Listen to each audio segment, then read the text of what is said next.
Assalamualaikum warahmatullahi wabarakatuh. Perkenalkan, nama saya Febrian Nur Arajak. Di video kali ini saya akan menjelaskan tentang dasar ilmu komunikasi yang saya dapatkan di semester 1 ini.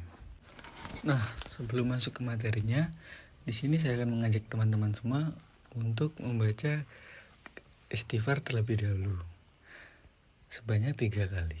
Astagfirullahaladzim, astagfirullahaladzim, astagfirullahaladzim. Terima kasih sudah membacakan bersama. Semoga apa yang kita bacakan barusan dapat menambah amal kita di akhirat kelak. Nah, masuk ke poin pertama. Di sini ada prinsip-prinsip komunikasi. Prinsip-prinsip komunikasi adalah dasar-dasar yang mendasari proses pertukaran informasi antar dua orang atau lebih.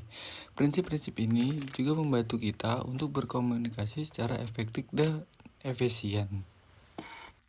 Selanjutnya di poin kedua ada persepsi dalam komunikasi. Persepsi dalam konteks komunikasi adalah cara kita memahami dan menginterpretasikan informasi yang kita terima melalui panca indera. Sederhananya, persepsi adalah lensa kita dalam memandang dunia, termasuk pesan yang dilampirkan. Di poin ketiga ada fungsi komunikasi. Fungsi komunikasi adalah aktivitas yang sangat penting dalam kehidupan manusia. Selain sebagai alat untuk berinteraksi, komunikasi juga memiliki sejumlah fungsi yang sangat krusial. Dalam poin keempat, ada hambatan komunikasi. Hambatan dalam komunikasi adalah segala sesuatu yang menghalangi atau mengganggu proses penyampaian dan penerimaan secara efektif. Hal ini menyebabkan miskomunikasi, kesalahpahaman, atau bahkan konflik. Hambatan ini bisa muncul dari berbagai faktor, baik internet maupun eksternal komunikator dan komunikan. Nah, di poin kelima, di sini ada komunikasi verbal dan nonverbal. Komunikasi verbal adalah bentuk komunikasi yang menggunakan kata-kata, baik lisan maupun tulisan.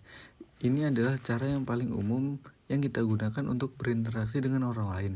Sedangkan komunikasi nonverbal adalah bentuk komunikasi yang tidak menggunakan kata-kata, melainkan melalui bahasa tubuh, ekspresi wajah, gestur, atau intonasi suara, dan tanda-tanda visual lainnya. Nah, di poin kelima ini ada komponen komunikasi dan proses terjadinya komunikasi. Komponen komunikasi adalah unsur-unsur yang saling berkaitan dan bekerja sama dalam proses penyampaian dan penerimaan pesan.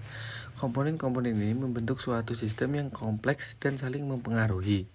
Proses komunikasi adalah serangkaian langkah yang terjadi ketika informasi transmisikan dari satu orang ke orang yang lain. Di sini saya sudah mencari sebuah artikel atau berita yang dapat kita buat sebagai acuan contoh dari materi-materi yang sudah saya pelajari dari semester ini. Untuk kasus yang saya dapatkan, di sini ada kasus miskomunikasi di Puskesmas Janti.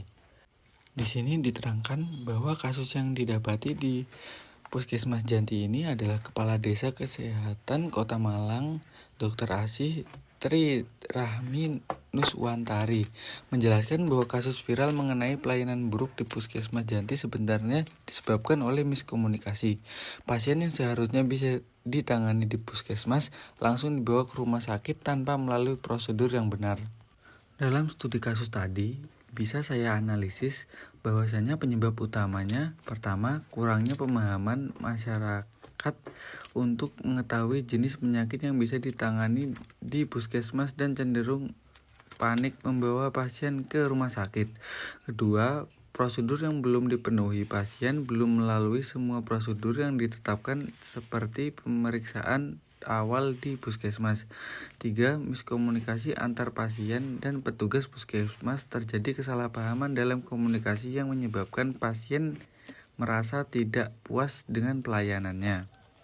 Setelah itu, tindakan yang dapat diambil di puskesmas tersebut yaitu klarifikasi. Dinas Kesehatan telah memberikan klarifikasi mengenai kejadian sebenarnya. Terus ada evaluasi prosedur. Prosedur pelayanan akan dievaluasi untuk mencegah kejadian serupa terulang. dan juga peningkatan pelayanan. Pihak puskesmas harus akan berupaya meningkatkan kualitas pelayanan kepada masyarakat agar semua masyarakat dapat merasa puas. Kesimpulan yang saya dapat ambil dari kasus ini menyoroti pentingnya komunikasi yang efektif antara petugas kesehatan dan pasien, serta pentingnya bagi masyarakat untuk memahami prosedur pelayanan kesehatan. Kejadian ini juga menjadi pengingat bagi pihak puskesmas untuk terus meningkatkan kualitas pelayanannya.